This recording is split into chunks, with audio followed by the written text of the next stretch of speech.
Assalamualaikum warahmatullahi wabarakatuh.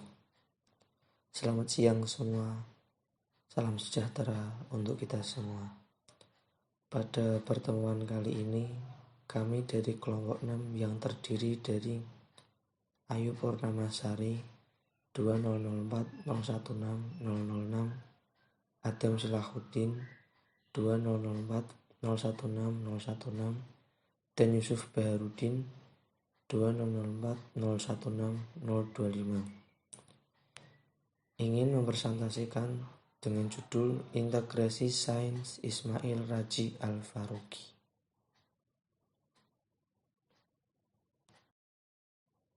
Saya lanjut ke biografi Ismail Radji Al-Faruqi.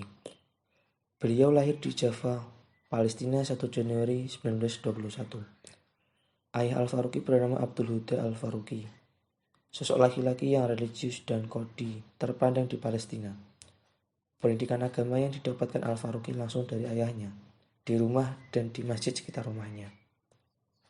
Awal perjalanan intelektual dimulai dengan belajar di College de Fraises, Santo Yosef tahun 1936. Kemudian pada tahun 1941, Al-Faruqi melanjutkan studi di American University of Beirut, mengambil bidang filsafat dan meraih gelar Bachelor of Arts. Al-Faruqi pernah menjadi pegawai negeri selama 4 tahun dan dilanjutkan menjabat gubernur di Galilea saat usianya 24 tahun.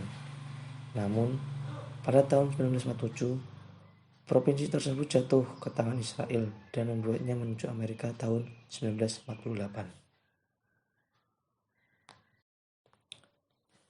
Di Amerika, ia melanjutkan pendidikannya di Indiana University sampai meraih gelar master di bidang filsafat. Pada tahun 1951, dia kembali meraih gelar master bidang filsafat di Harvard University. Setelah itu, ia memutuskan kembali ke Universitas Indiana dan menyelesaikan pendidikan doktoral di sana, dan akhirnya memperoleh gelar PhD, Philosophy of Doctor, pada tahun 1952. Al-Faruqi memutuskan untuk memperdalam keislaman. Beliau kemudian belajar di Universitas Al-Azhar, Kairo, Mesir, selama 4 tahun, dari tahun 1954 sampai 1958. Karir Al-Faruqi harus berakhir dengan kematiannya pada tanggal 27 Mei 1986 di Philadelphia, yang diakibatkan oleh tikaman pisau dari seorang lelaki yang menyelinap masuk ke dalam rumahnya di Wincourt, Pennsylvania. Ia bersama Lois Lamnya tewas akibat tikaman pisau lelaki tersebut.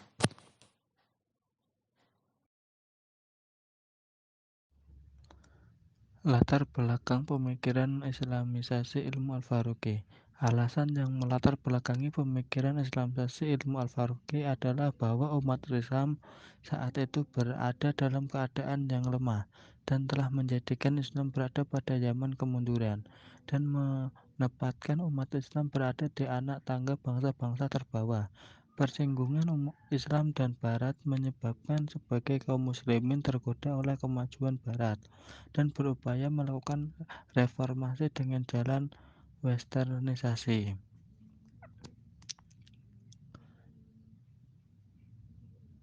Ternyata jalan tersebut telah menghancurkan umat Islam sendiri dari ajaran Al-Quran dan Hadis, sebab berbagai pandangan dari Barat diterima umat Islam tanpa dibenahi dengan adanya filter.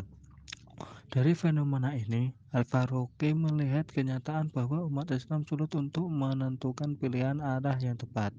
Hal ini menjadi penyebab kemunduran serius yang dialami umat Islam dan mengkhawatirkan yang disebutnya sebagai malasisme atau krisis. Menurut Al-Faruqi, sebagai efek dari malasisme timbulnya dualisme dalam sistem pendidikan Islam dan kehidupan umat. Dari situlah kemudian Al-Faruqi berkeyakinan bahwa umat mencapai masa depan yang lebih baik. Perlu diadakan reformasi di bidang pemikiran Islam. Salah satunya adalah dengan cara Islamisasi ilmu atau integrasi pengetahuan-pengetahuan baru dengan warisan Islam, dengan penghilangan perubahan penafsiran kembali dan dapat komponen-komponennya sesuai dengan pandangan dan nilai-nilai Islam. Islamisasi ilmu Al-Farabi. Istilah Islamisasi adalah membawa sesuatu ke dalam Islam atau membuatnya dan menjadikannya Islam. Dari sini istilah Islamisasi merupakan gambaran universal sebagai langkah atau suatu usaha untuk memahamkan sesuatu dengan kerangka Islam, Islamic framework, dengan memasukkan sesuatu pemahaman Islam. Untuk itu, pemahaman atau sesuatu yang jauh dari nilai Islam tersebut ketika masuk dalam wilayah Islam dibutuhkan adanya upaya yang disebut dengan Islamisasi. Kemajuan yang dicapai sains modern telah membawa pengaruh yang mengejutkan, namun di sisi lain juga membawa dampak yang negatif, karena sains modern Barat kering nilai atau terpisah dari nilai agama.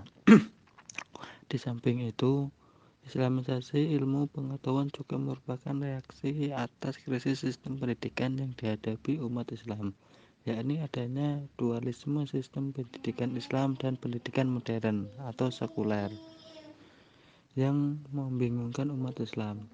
Ide tentang Islamisasi ilmu pengetahuan Al-Farabi berkaitan erat dengan idenya tentang Tauhid. Tauhid menurut Al-Farabi adalah keyakinan atau kesaksian bahwa tidak ada Tuhan selain Allah. Tauhid juga dipahami sebagai pandangan umum tentang realitas, kebenaran, dunia, ruang, dan waktu, sejarah manusia.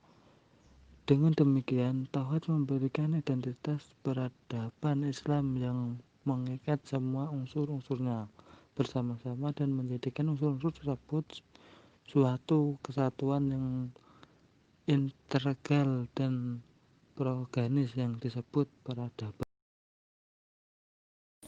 Dengan demikian, Islamisasi ilmu pengetahuan dapat diartikan dengan mengislamkan ilmu pengetahuan modern dengan cara menyusun dan membangun ulang sains sastra dan sains ilmu pasti dengan memberikan dasar dan tujuan-tujuan yang konsisten dengan Islam. Al-Farabi melihat bahwa ilmu sosial Barat tidak sempurna dan jelas bercorak Barat, dan karena itu tidak berguna sebagai model untuk pengkaji dari kalangan Muslim. Ilmu sosial Barat juga melanggar salah satu syarat krusial dari metodologi Islam, yaitu kesatuan kebenaran. Untuk merubah paradigma sekulerisme di dunia Islam, Al-Farabi meletakkan prinsip tauhid sebagai kerangka pemikiran, metodologi, dan cara hidup Islam. Prinsip-prinsip tauhid itu terdiri dari 5 macam kesatuan, yaitu keesaan atau kesatuan Tuhan, kesatuan ciptaan, kesatuan kebenaran dan pengetahuan, kesatuan hidup yang meliputi amanah, khilafah, dan kafah atau komprehensif, kesatuan manusia yang universal mencakup seluruh umat manusia tanpa kecuali. Dalam rangka membentangkan gagasannya tentang bagaimana Islamisasi itu dilakukan, Al-Farabi menetapkan 5 sasaran dari rencana kerja Islamisasi, yaitu menguasai disiplin-disiplin modern, menguasai khazanah Islam, menentukan relevansi Islam yang spesifik pada setiap bidang ilmu pengetahuan modern, mencari cara-cara untuk melakukan sintesa kreatif antara khazanah Islam dengan khazanah ilmu pengetahuan modern, serta mengarahkan pemikiran Islam ke lintasan-lintasan yang mengarah pada pemenuhan pola rancangan Tuhan. Selanjutnya ada langkah-langkah Islamisasi ilmu.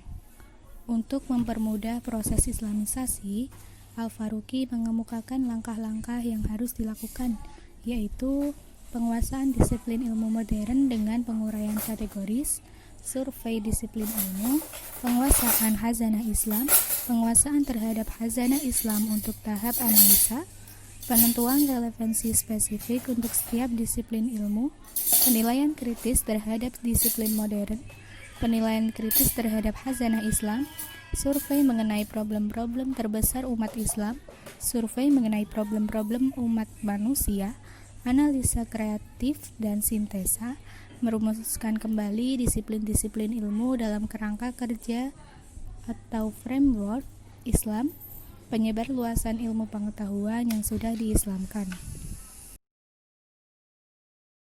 Kami ucapkan terima kasih telah mendengarkan presentasi dari kelompok kami. Apabila ada kekurangan atau kesalahan dalam pengucapan kalimat dalam presentasi tadi, kami mohon maaf. Akhir kalam, wassalamualaikum warahmatullahi wabarakatuh.